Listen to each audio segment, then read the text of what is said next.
resorts, and seasonal fun at its many destinations. Today, author and historian Nancy Sheppard will take us on a trip down memory lane to visit some of the beloved but lost attractions of Hampton Roads, including Buckroe Beach and Ocean View amusement parks, to learn more about the places that brought so much joy to many but are no more. Nancy E. Sheppard is an award-nominated nonfiction author, historian, public speaker, and photojournalist. She spent several years working with the weekly newspaper Yorktown Crier Poquoson Post, serving as staff writer, photojournalist, social media manager, and as editor-in-chief. She's currently a freelance editor for Static Media, which gives her the time to engage in her passion as a writer and historian of her native Hampton Roads. She is the author of several books, including The Airship ROMA Disaster in Hampton Roads, about which she contributed an article in the most recent issue of Virginia History and Culture, our member magazine. That's also available in the shop if you want to grab a copy. Hampton Roads Murder and Mayhem, Abandoned Tidewater, Forgotten Relics of Southeastern Virginia, and the subject of today's lecture, Lost Attractions of Hampton Roads. She is one of our favorite speakers, so please give a warm VMHC welcome to Nancy Sheppard.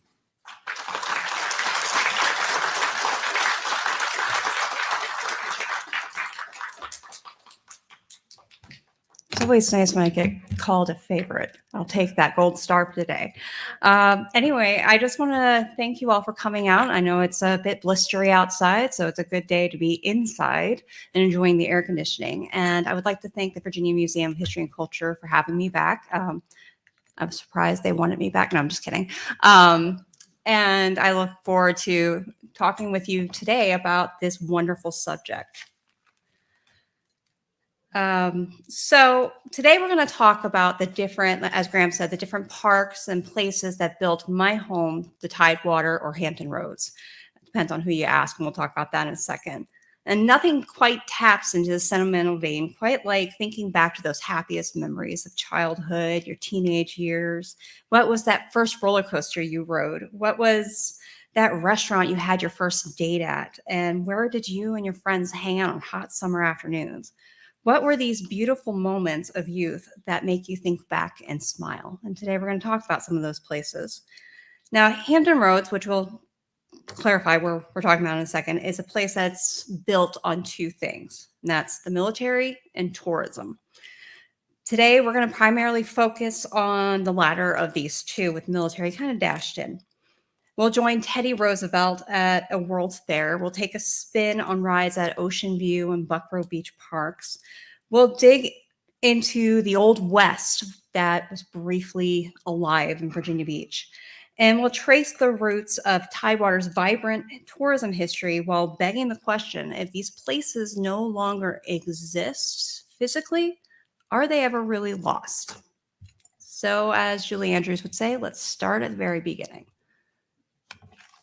Now, who knows where Hampton Roads or Tidewater is? Good.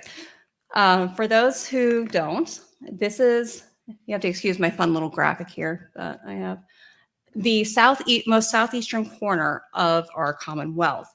Now, it's known by two different monikers. A lot of us natives still call it the Tidewater, but officially we're called Hampton Roads, but that's a story for a different day. So today we're going to be concerning ourselves with primarily Norfolk, Virginia Beach, Hampton, but the other places include our York County. I live in Yorktown, wonderful place. James City County, City of Williamsburg, Suffolk, and Portsmouth we're going to briefly touch on. Oh, gosh. Okay, there we go. There we go. Sorry about that. The centuries following the founding of Jamestown, 1607, were host to an ever-blossoming population. Of course, there were struggles. If you were here for my Murder and Mayhem lecture a few years ago, you might remember some of those stories. The Tidewater, again, as most of us locals call it, was ripe with possibilities. We have temperate climate, though today is arguably not that. We also have many natural resources, whether it's the fisheries, the oysters, the various different things you can get there. On top of that, we also had a wonderful place for there to be an industrial port with naturally deep harbors that went into the Chesapeake Bay and eventually into the Atlantic Ocean. It was just a wonderful place for industry to develop, for people to grow, and families to be built for generations. The thing that defined the beginning of our story would be railroads and ferries. In this era of transportation, these two were the best way to cross any distances and waterways. In 1827, Virginia joined neighboring Maryland to build a line for the B&O Railroad to connect Baltimore to the Ohio River Valley. And in 1835, the Portsmouth and Weldon Railroad, also known as the Seaboard Roanoke Railroad, which this is actually an engine from that railroad, was the first of these lines to reach Norfolk. What this led to was a creation of this railway streetcar culture that's going to be very important for our stories today. And transporting not only goods, but people across and into the greater Tidewater area. In 1883, the Elizabeth City and Norfolk Railroad officially changed its name to what it's known today as the Norfolk and Southern Railroad. And this picture is in my beloved Yorktown. However, it must be noted that Hampton Roads is an area that's also defined by our waterways. A train could not easily cross these very large swaths of water with bridges and whatnot. So ferries were the natural way that you needed to get across there. Now, there were ferries that connected Norfolk to Old Point Comfort in Hampton, and then this one that connected Yorktown to Gloucester. And now this is from the 20th century, so it's a little later than the period we're talking about. But these seemed like a more reliable methods of transportation than the bipedal way that people got around. But the truth was, they weren't exactly the safest, though safer. And they were the furthest things from predictable. So when you get to your stop and all of a sudden the train doesn't show up, what do? You stay at hotels and hosteleries. So as a result of this, the hotels, hosteleries, and boarding house industry began to pop up along these railway lines and ferry stops. Travel was next to impossible for average folks in this late 19th, early 20th century era. Modes of transportation were not practical nor affordable, and there were too many responsibilities for most Americans right back at home with the agrarian industry that was going on around here. Generally, those who came to Hampton Roads in this earlier period were here for business, infrastructure, and military, one including the building of what is Fort Monroe. So these were simple boarding houses, little hostels and whatnot for people to stay at. In 1822, the Hygeia Hotel, pictured here, was built in Hampton and was founded for the building of Fort Monroe. Some notable figures that stayed there include John Tyler and Richmond's Edgar Allan Poe. Now, during the Civil War, there were businessmen that would be down here from up north prior to the war's actual massive engagement, and they were stuck in these boarding houses in these port cities. One described a harrowing experience of trying to escape while Hampton was burning all around him. Like much of Hampton, the Hygeia fell victim during the burning of Hampton. Again, another story for a different day. Now, following the war, the Hygeia Hotel that was built near Fort Monroe was, again, small, could accommodate when it was rebuilt, but there needed to be something more to it. What could bring people here in the midst of this rebuilding of the economy post-Civil War? Why not invent some resorts? So in 1874, Union Army veteran Harrison Phoebus moved to Hampton and purchased the burnt hulk and what was left and being used of the Hygeia. He promised to rebuild it to a grand resort. Of course, he got a little laughed at. Why would people come here for, with money? But he said they were daft and he would prove them wrong. Now, he made good on his promise. Now, the Hygeia was now brimming with possibilities. It had state-of-the-art therapeutic baths. It had a grand ballroom that was the largest in the country at that time. They had direct access to the railroad because he convinced the railroad line, hey, run it straight to my hotel. People will pay to go there. And he had enough room to accommodate up to 1,000 guests at a time.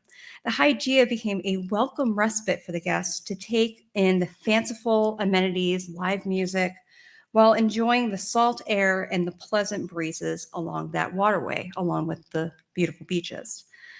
Now, there are other hotels in similar vein that popped up within the Hampton Roads area, including ones down in Virginia Beach. Each park and each resort offered the similar amenities, unparalleled views of beautiful waterways, beautiful ballrooms with live music, electric lighting, which was rather wow for that time period, and ways to get on the railroad to the parks that we'll talk about in a second. You can rent bathing suits to use. I know that's rather kind of gross to think about today, but yeah, you could rent bathing suits to use. And these places became host to presidents, performers, stage actors, like the Barrymores were there. One even was a recipient of one of Charles Lindbergh's communications when he was flying back across the Atlantic. And these were ways for businessmen to potentially reinvest in southeastern Virginia. One of the big notes that we're going to talk about today that had the long-standing history would be the parks. And this is about the time we see the birth of them. Now, what Civil War widow Mary Ann Dobson Herbert saw along the beautiful beach in Hampton, an area called Buckroe, was potential. In 1883, she established a boarding house and a bathhouse for visitors to Buckroe Beach. 2 years later, local oysterman and entrepreneur James S. Darling also saw the same potential that Herbert did and proposed to the Old Point Railway and Electric Company to extend the trolley line all the way out to Buckroe. He built upon the idea that Herbert had found it and proposed this to be a new park for people to ride and pay to get to the end of that railway line, with the promise of different things to do. You could walk around the promenade with your loved one. You could listen to music, dance in dance halls. You could look at a Nickelodeon machine. And by 1887, a large hotel similar to the ones we just spoke of, the dance pavilion, and an amusement park was opened. Now, it must be noted here, the amusement parks at that time were very different than what we would think of today. They were ones that had little respites, like I said, dance halls, casinos, things like that. They didn't have like the rides and the carnival-like atmosphere. Following the lead of Buckroe, soon similar parks opened at Ocean View in Norfolk, as well as Seaside in Virginia Beach. All parks were located in previously remote places, encouraging guests to ride to the end of the line, to come to these places to hear, again, the live music, to go fishing, to frolic in the water in their rented bathing suits, and have special therapeutic baths, and just places to promenade and see and be seen by those who could afford to get there. But as much as these resorts brought to those who came to them, the truth was they were not accessible to most people. There, again, it was very difficult to travel there for the average person. And with horses or railroads and ferries being unreliable, it could also be kind of dangerous to get there. Additionally, the cost to go to such places was just out of reach for the average family, even in southeastern Virginia. There were too many responsibilities at home in this primarily agrarian community and no practical way to afford such luxuries. Traveling around even the region was difficult. So how did this all change? There was one particular event that did that. This is one of my favorite subjects to study. It's so much fun. World's fairs were all the rage in the late 19th to early 20th century. They were kind of the predecessor of the modern day theme park. These parks were anchored around central themes, like we had the Columbian Exposition up in Chicago that was an anniversary of Christopher Columbus sailing. And they were also brought that history along with celebrating technology, industry, and anything you could want to present to people. It was a world of wonder. And of course, we wanted our own little slice of the pie for this. it's to celebrate the 300th anniversary of the landing of Jamestown. It was decided that there needed to be a World's Fair right here. Now, the first question was, where was it going to be held? Jamestown Island was simply not accessible. It was small, it didn't have the infrastructure, and there are a lot of mosquitoes. If you've ever been there, they're the size of horses. Many other parts of Tidewater threw their hats in the ring, but eventually Sewell's Point, an unincorporated town that became part of Norfolk, was chosen. Now, this was also swampy and rural and remote, but you could easily link up the railway lines on the south side and the ferry ports up here up on the peninsula. You can tell I live on the peninsula when I say up here. Anyway, to bring people in. And of course, we have these deep harbors and ports. And thus, a heavy infrastructure program was underway that could accommodate the throngs of guests they were expecting. It was not an easy feat to build this. Again, we have lots of lovely mosquitoes in the area. A lot of people and the workers got sick, and they had to throw it together rather quickly to the point where it wasn't entirely finished by the first day. But when it was open to a rousing amount of guests, including popular President Teddy Roosevelt. So while the central theme was supposed to originally be 1607 settling, Teddy Roosevelt was loved. And his entire mission was, how do we showcase our military? And so that theme was twisted to be a celebration of our military and our might. On this first day, he arrived and he was at the parade field and people were falling asleep in the heat and all these boring long lectures. And being the rather exuberant man he was, he leapt up onto the table to give his speech. This is a rather tame picture from that day, but it really brought everyone to their feet, excited to be at the exposition, to celebrate our military, celebrate America in 1907. And after that, they had passing reviews of the military that stayed overnight just to see their commander-in-chief. And there were ships out in the harbor. In fact, a fun little note here is the Great White Fleet was launched from the Jamestown Exposition. Now, this entire place was a miniature city. The exposition was filled with museums or palaces of everything from agriculture to history. There were machines, techniques, arts. There was industry unlike anything many of these attendees ever saw before. And each palace's aesthetic was kind of a neo-colonial style, well, most of them were, in order to honor the architectural style of one of our Virginia's favorite sons, Thomas Jefferson. Now, many states also contributed to this exposition, where they would build homes along this entire walkway that resembled something exteriorly of their state, whether it was an architectural style or something historically significant. For instance, the Georgia house was designed as kind of a reproduction of the home where Teddy Roosevelt's mother was born in Georgia. The Kentucky one, though, was a fort that was built to resemble Daniel Boone's fort. But inside each of these houses was kind of, I guess you could say, a tourism pamphlet for that state. You had the industries that were important there. You had the things you can do. Hey, let's get people to move to our state and invest in our economy. The Pennsylvania house was a rather standout, which is right here, as it was a 2/3 scale replica of Independence Hall. Now, one of the buildings that I take note with is in a good way, is the Larkin Company's building, because all of these were rather different, though mostly in that neo-colonial style. But this one was for a company out of New York, and it was designed by their favorite up-and-coming architect, Frank Lloyd Wright. The exposition was also noted as being the first to be fully electrically illuminated. And I can't imagine what it must have been like in 1907 to see these bright white lights just bursting into the dark night sky. It must have been overwhelming. And of course, like we would think of with theme parks today and amusement parks, there were some other kind of odd attractions. The main thoroughfare was called the Warpath, which you see here. And along here, it featured all sorts of different things. Like there was a huge diorama of the battle between the USS Monitor and the CSS Virginia. There's a restaurant built to look like the Swiss Alps. And you could pan for gold in the Klondike. And you could see infant babies in early incubators having their lives saved. This is kind of a fun one. There were also weirder kind of things, like this one was Hell's Gate, where you sat in a little boat and you went through a dark tunnel and they had scary animals throughout it, like bats and whatnot. And there were also along this way horse tricks. There was a woman who would ride a camel throughout it.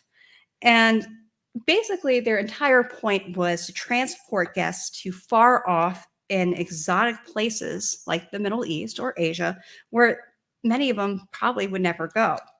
And it was these foreign displays from these different expositions, not just Jamestown, but one later on that would inspire Walt Disney to design Epcot. This was also an early note on civil rights.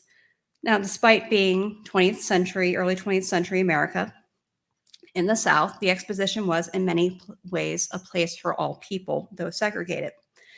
In the midst of Jim Crowism, the Negro Building was erected as the segregated part of the exposition. It was notable because it was designed, built, operated, everything by Black Americans.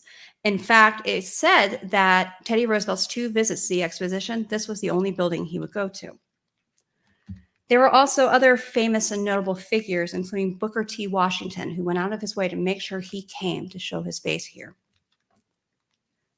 Now, despite it being very well attended, the fair was grossly mismanaged and considered an epic flop. An abundance of tickets were given away for free, and the cost of admission was just simply too low to cover the expenses. And these were supposed to be temporary fairs, so they built all this stuff just to last a year.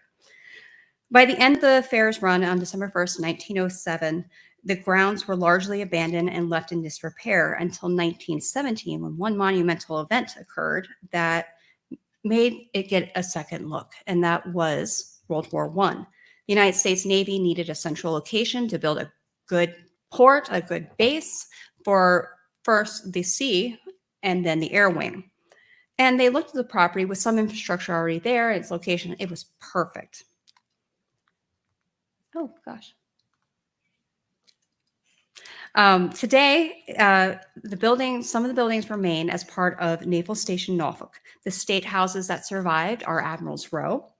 And ironically, the History Palace is used as a gymnasium. And of course, the Pennsylvania House remains as a beautiful focal point on this base.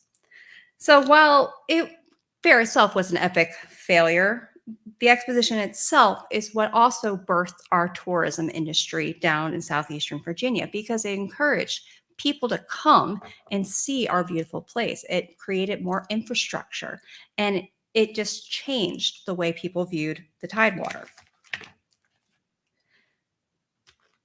When America entered World War I, like we were just speaking about, the population of Hampton Roads started to boom. Like in centuries prior, the Tidewater was an ideal spot due to its central location on the East Coast, and again, its safe harbors. The military sprung new bases, which created new job opportunities. And of course, the shipbuilding industry down there also boomed. People started to set permanent roots in Hampton Roads with these jobs, and munitions factories at the bases and flying school, and of course, those who came here as a direct result of the military. It was not only the direct military support that was built, but also businesses were established to provide whatever may be needed to the blossoming population. Parks that sat at the end of railway lines provided a much needed respite for sailors, soldiers, and civilians to come together and chase the rest of the world away for hours. Parks like Buckroe, Ocean View, and Seaside continue to offer the dance halls and the bathhouses, but they also erected amusement park rides, roller coasters, contests, and new food vendors. One of them in particular is Abe Dumars. If you've been to Norfolk, you know Dumars is pretty iconic, where he sold his famous waffle cones at Ocean View. Now, following the war and the Roaring '20s, the Great Depression left a pall upon most of America. While ownerships took measures to scale back the entertainment and the contests, they still fulfilled that need for these soldiers and sailors and locals to have this respite and provide that escape from the economic depression, while also providing jobs for some of the local community. It was during this time that the air travel was being reserved for the rich, started to erode. But of course, we got to talk about one notable thing. During this time, also segregated parks were founded for Black Americans, such as Seaview in Virginia Beach, which you see here, and Bayshore in Hampton. In the founding of both parks, financing was difficult to secure, and banks did not readily lend to Black Americans. Seaview was the segregated park on the south side of Hampton Roads in Virginia Beach. Dr. Dudley Cooper, who was the owner and operator of Ocean View Amusement Park, drew the ire of many in the community when he helped secure the financing to build this park. The challenge was finding a place to build it at, as at that time, Norfolk did not allow Black Americans to be on the beaches. So it was built just over the line in Virginia Beach on the Chesapeake Bay.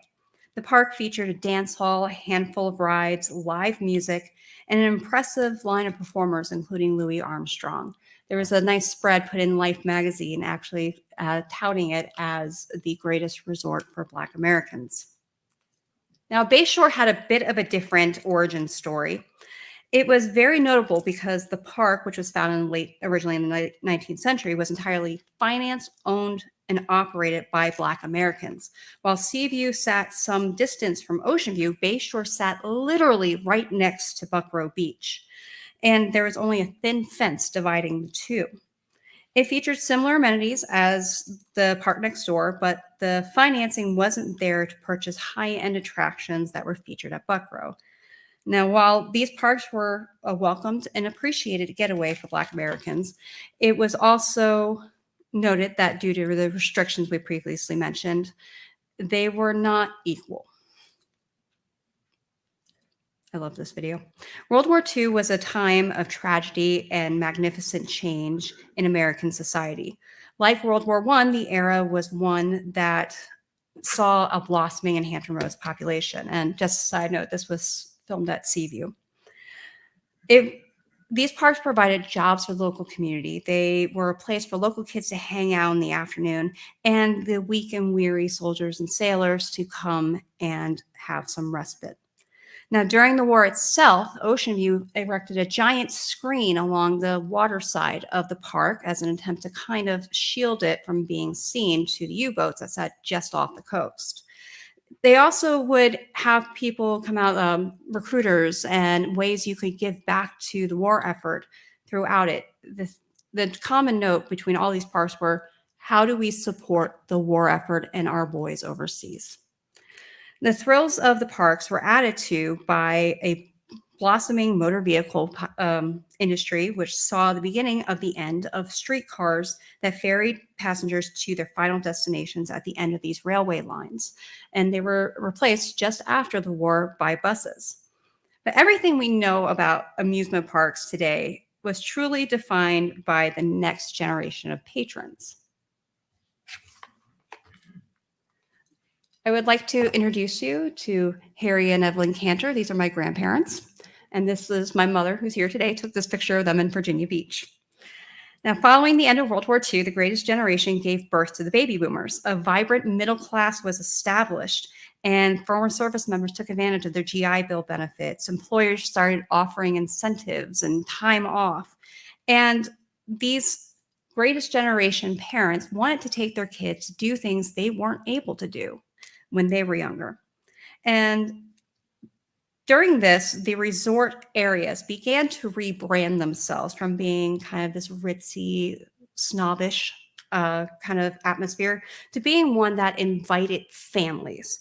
They wanted to give families a clean and affordable place to stay, entertainment that would really be geared towards their children, and good meals at affordable prices.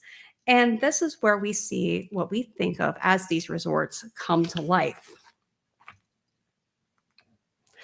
The local parks abandoned the once enjoyed amenities like the bathhouses and rented bathing suits in order to attract the middle class demographic. New rides were added to excite in age groups from the youngest guests to the most experienced thrill ride connoisseur. Also added were parks like Buckroe were loud games, affordable and delicious concession stands, and of course, roller coasters. There were animatronics that elated and frightened the guests, including one that was apparently a large woman who would cackle at people. That sounds terrifying. The smell of cotton candy and popcorn just wafted through the air, and the calliope music of carousels sang in the gentle breeze. Thus was a beautiful playland where families traveled from all over year after year to enjoy themselves. For locals, these parks continued to provide jobs and respite. Parents would give their kids some pocket money and set them loose at the parks for the afternoon. And they continued to be idyllic, fun lands that catered to the greatest generation and the baby boomers of tourists. There are also some notes of kitchen fun there, which was a little nice part of this tourism era. Now, one of the more lesser well-known ones was in Virginia Beach called Frontier City. And my mom would tell me stories of going there as a kid. And it was a Wild West theme park. And this was an era where you got to reenact what you saw in Gunsmoke and Lone Ranger. You could see a bank being robbed. You can get wooden nickels and get newspapers printed. You could play, though it's not very kosher today to say this, but cowboys and Indians throughout. And in 1964, but after a very short life, in 1964, this park shut down and the land was sold, though it's still very wonderfully remembered. Also in Portsmouth was Coleman's Winter Wonderland, and it's one of the more beloved and unique attractions from my home. Inspired by department store windows in New York City, the nursery's second owner, Junie Lancaster, wanted to bring a sense of spirit to the local community during the holiday season. He would add animatronics year after year and kept the admission free. And throughout it, you had a palace with different clowns that were, in a carnival. There was a snowman, and there was all sorts of different things, including a teddy bear town, and of course, Junie's model railroad display. Now, Coleman's again remained true to Junie's desire to be free to anyone in the area or anyone who came in, people who come in from all over the country. And generations came year after year to the display itself to prove why it was an anchor in the community. However, in 2003, a difficult decision was made to close Coleman's and sell the land for development. Now, we alluded to this earlier, but Bayshore and Seaview were hardly equal to Buckroe Beach and Ocean View, respectively. While both parks were deeply appreciated oases for the Black American community, there were notes that showed the difference. An example of this would be the Buckroe Beach carousel that we saw earlier. It had handcrafted horses. It was a work of art. And yet the one at Bayshore was a common carnival fiberglass. The separation was so dramatic that a fence ran through the beach into the water, separating swimmers from even entering the same zone as one another. One woman remembered as a child looking through the fence over to Bayshore and wondering why it was taken to that level as the same waters washed over her as they did Black Americans. But still, we had the golden era of tourism. It was truly a magical time where memories were made for not only for tourists, but locals alike. First dates were had there, memories made, photographs taken, and life was blissful for many. These parks saw such an evolution over just such a short time frame. Locals worked concession stands in the afternoon, hung out with their friends, enjoyed the sights and sounds of each of these small ma and pop parks. And however, like all good things, the era of playful innocence would have to come to an end. The first victims of the end of the golden era of tourism were Black American parks. With the Civil Rights Act of 1964, the white-only parks were forced to desegregate. Black American communities celebrated this by visiting the once off-limits parks. With attendance steeply dropping, this spelled the end for both Bayshore and Seaview. Everyone thought that this magical era couldn't come to an end, but in a matter of a short time, they did.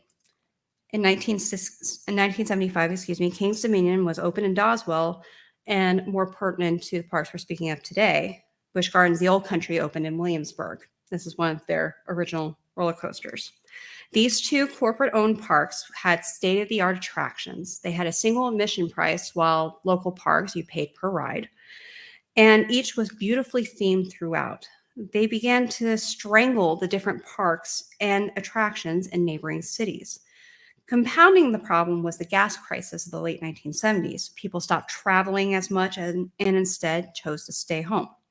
For small parks, this was stripping away a huge chunk of their revenue. One by one, each one of these attractions and parks slowly began to close. Perhaps one of the more notable closures is Ocean View Amusement Park. When the park shuttered, the owners made an agreement with the Playboy Film Production Company that in exchange for using the grounds to film the movie, the production team would be responsible for dismantling the rides, including the Skyrocket roller coaster. The cheesy made-for-TV movie, Death for Ocean View, which I do not recommend watching, it's an hour of your life you won't get back, showed glimpses into the park. But the most memorable moment was the antique roller coaster coming down. The Skyrocket, for many years, was viewed by many parents as unsafe, and they wouldn't let their kids ride on it. But the rocket had the final say. The team attempted to dynamite it, but the coaster didn't budge. They tried again. Still nothing. Finally, they sawed it through the timbers and coated the entire ride with gasoline and tied bulldozers. And in this cinematic moment, the roller coaster came down like a deck of cards. And I actually have a little piece of the Skyrocket I meant to bring with me today that I left at home. I apologize for that. There were a lot of gasps that day seeing this icon coming down, and many children were sad to see their beloved coaster go. In 1985, Buckroe Beach was the last of the major parks to close, with Busch Gardens having opened a second major roller coaster the year before, the Big Bad Wolf. There was no way to compete. When the lights were shut down on September 5th, 1985, so came a quiet end to Tidewater's golden age of tourism. The parks were left in disrepair, dismantled and abandoned as a whole new generation of tourists began forging memories at corporate parks and attractions that replaced the predecessors. Now, after its presentation, I would encourage you to go out to the gallery just right outside here, and there's a piece from one of the rides from Buckroe. It's a little airplane. It's wonderful to see. Now we have to ask the question, is it all truly lost? And I would be amiss not to mention this next one. Who's heard of this? Yeah, this is a fun story. Okay. There were a few attempts to recapture the kitsch of that earlier era, and one of those includes President's Park, which once sat on the York County side of Williamsburg. Conceived by Everett Haley Newman and created by David Atticus, President's Park was opened near Water Country, USA in, again, York County. It opened in 2004, featuring busts from every president through George W. Bush, and they sat on 10 acres of properties. Now, these busts are rather overwhelming, sitting 16 to 20 feet tall, and beautiful works of art with detail, including nose pieces and texture in the neckties. There was a fuselage modeled fuselage for Air Force One. There were reproductions, the First Lady gowns, and they also inherited the collection from the defunct Presidential Pet Museum, which used to sit in Annapolis, Maryland. However, due to the excessive costs to maintain these fiberglass busts that sat on steel structures, the height mission, and the less than visible location, and being considered tacky by some, the park officially closed in 2010 after just 6 years. In 2013, local contractor Howard Hankins was tasked with removing the busts from the abandoned property. He couldn't bring himself to destroy them, so he spent $50,000 in 2 weeks to move these busts to his private property, approximately 10 miles away in Croker. Today, the busts continue to languish on his property, while various ideas have been pitched in order to do something with them. One of them was Reeds of America would move them up to Maine. One of the more entertaining one was moving them to Doswell to create a water park, which is kind of strange. But there they sit. And it's kind of a, I have to admit, a Planet of the Apes experience going back there. It's this house, and then you walk back past goats and chickens, and then these busts come out of nowhere. My daughter likes to mention the fact that she found a hornet's nest in one of the nostrils, and it's sitting in kind of a swampy area. You don't know what snakes are in there, and they are falling apart, but seem to have this romantic afterlife. I like to always tell the little historical irony that en route to this location, the Abraham Lincoln bus fell off the flatbed truck and had a big hole right here. That's rather strange. Today, a local photographer who's from the Richmond area, John Plashel, works with Hankins, and he gives tours that are constantly sold out. I would recommend looking him up if you want to go on these. It's a odd experience to go on. Now, the saddest of the closures for me was Coleman's Winter Wonderland. I was born in 1983, so I don't remember much of these wonderful places. And that's me and my older sister at Coleman's. And this was a place that was very vibrant, and it created those warm memories. Now that we've discussed the beginnings and unfortunate ends that we have to examine, within ourselves and ask, if these places are no longer there for you to attend, are they ever truly gone? Now, I say no. Aside from memories and photos and other artifacts, there are still vestiges of these places around. You can ride Buckroe's carousel down in downtown Hampton. It's been beautifully preserved by Hampton History Museum. The Ocean View Station Museum and Mary Pretlow Library in Norfolk, which sits right across from where Ocean View Amusement Park used to be, has artifacts, including one of the cars from the Skyrocket. And the Coleman's collection is put on display in Portsmouth each year. And there are other items that you will find around the country. They are still influencing our culture in southeastern Virginia. The key is, if we fixate on these places that are no longer around, do we recognize the invaluable importance of new things that we have since? Where there are many different wonderful things to go to, like the Military Aviation Museum, one of my favorite places, down in Virginia Beach, and the various other attractions that we have today. Now, what we should always do is keep one hand or foot in the past and the other one in the future, bringing them together to keep them firmly planted from where we were going to where we will be. And thank you.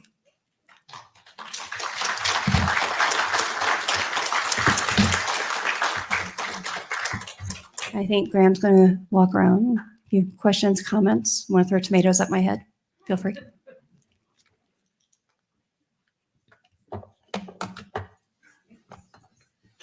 I know my daughter's going to chirp up with a question before too long. She always does.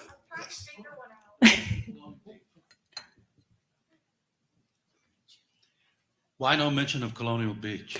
It was mostly just focused on the Buckroe and Bayshore and Ocean View and a little bit of Seaside in there on that very tiny corner. So I apologize for that. Growing up as a kid, we went to the Chamberlain Hotel. What is it doing now? It was a beautiful structure and an enormous structure. Can you elaborate, please? Absolutely, and that's a great question. So the Hygeia Hotel Resort that we talked about was demolished in order to expand Fort Monroe, but the Chamberlain remained a fixture there that was built right next to it. Today, it is used as a retirement community. It has been beautifully restored. I've felt very lucky to give a couple lectures there. And so it's now a nice focal point. Fort Monroe in general has been well cared for since the base was closed, and they continue to preserve that history there, including the Chamberlain. It's very beautiful. It's just not accessible to go into because of it being an actual living situation. So thank you for asking that. I hope that answers your question. Could you talk just a little bit about Airship ROMA and Murder and Mayhem? Oh, Roma's my baby. Roma was a semi-rigid dirigible that was purchased from Italy in 1921 and brought over to be part of the Army Air Service. She was the largest airship in our fleet at that time. She was still in kind of tough condition.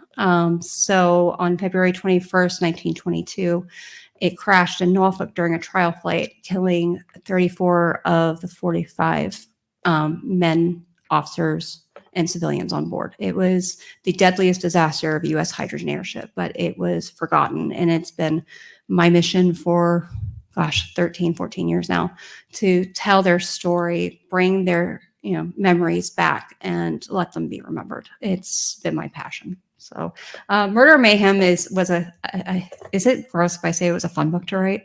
I don't know. But every chapter is a different story, looking at different struggles, darker moments within the Hampton Roads community.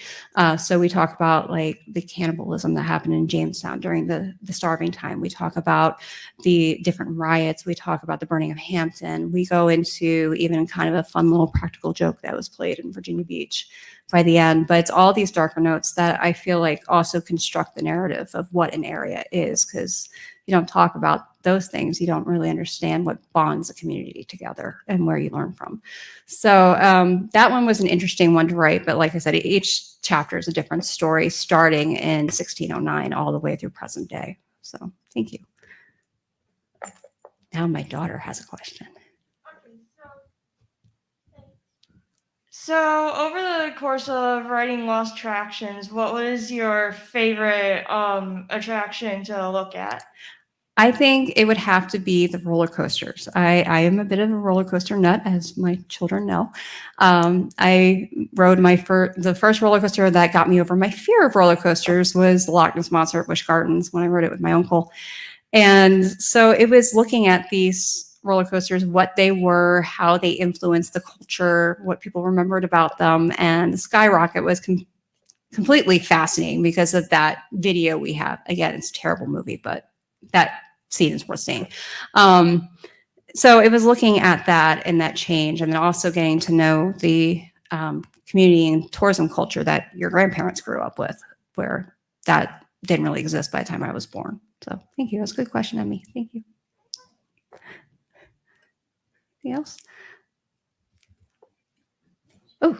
In the town of Phoebus, what's going on now? Is that like an art center or something? It is an interesting place, and it's being kind of re-envisioned, but not tearing down buildings. So they're making it very, how do I say this, millennial, where you have a lot of breweries that are popping up and craft foods and whatnot. But it's really kind of bringing community back to Phoebus and investing money. I know one of my friends grew up in Phoebus, and he kind of cringes going there now, but it's a nice way to see Phoebus being given a new birth and bringing people back to it, where when the base was gone, it was abandoned. But some of the stores that were there, Bender's Books is still there, but you see the storefronts are still very much preserved. And so it's cool to see it being rebirthed, so to say. Mm-hmm. I have a suggestion for your next book. I would love that. The Jamestown Exposition. Do you know of anyone who's written a book about that? My colleague, Amy Waters-Yersinski, wrote 2 Images of America books, but they are mostly images, and she did a fine job really investing in the history. But I think the stories from the exposition itself is very, very compelling, and it's fascinating to look at, from Teddy Roosevelt to the Great White Fleet to the Japanese ambassador came here on his tour of America because the West Coast didn't want him. And so, kind of looking at how that influenced into the Navy today. My father's retired Navy, my husband's in the Navy. So being very familiar with that base and seeing the vestiges that still exist, it is a fascinating story. So thank you. Yeah, I might do that. There's just say this, that when I was a child, there was a house on North Allen Avenue that was being torn down, and I was walking by it one Sunday going from church to my grandmother's house, and I found amidst the rubble of this house that was being torn down a book that had been published for traveling salesmen to entice them to come to the exposition. And it's a very elaborate book. It's not like a pamphlet. It would look like a high school yearbook, but it was the intended audience was traveling salesmen. And it was a description of all the things that they could see and do at the Jamestown Exposition. So I I guess the statute of limitations has run out. I pinched it, and somewhere in my house I have it. But it was a very interesting publication. And that it definitely, I think that's very identifiable with the communities that they were trying to attract, and particular salesmen. You know, it had all this industry there. It's like, okay, how can we get them to sell our product? How can we invite them to have product knowledge like you would think of in sales today? And also attracting families and people who camp out. There was a hotel inside the grounds called Inside Inn that people come to. So it really reached out to that. I would love to see that book. That's fascinating. So thank you. I'm going to give Graham my step tracker today so I can gain more steps.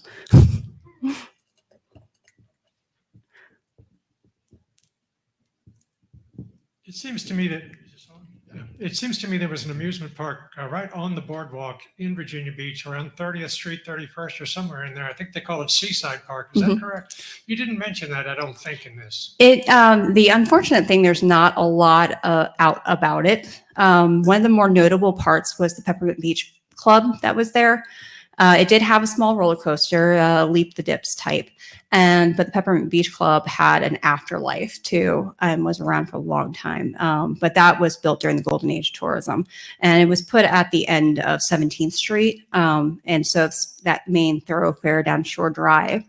That's where the railway line would take you into where Seaside was, and it was flanked by these grand dames of the Atlantic, these hotels and resorts that were later, a lot of them were either burned or they were destroyed in hurricanes, and the last vestige would be the Cavalier.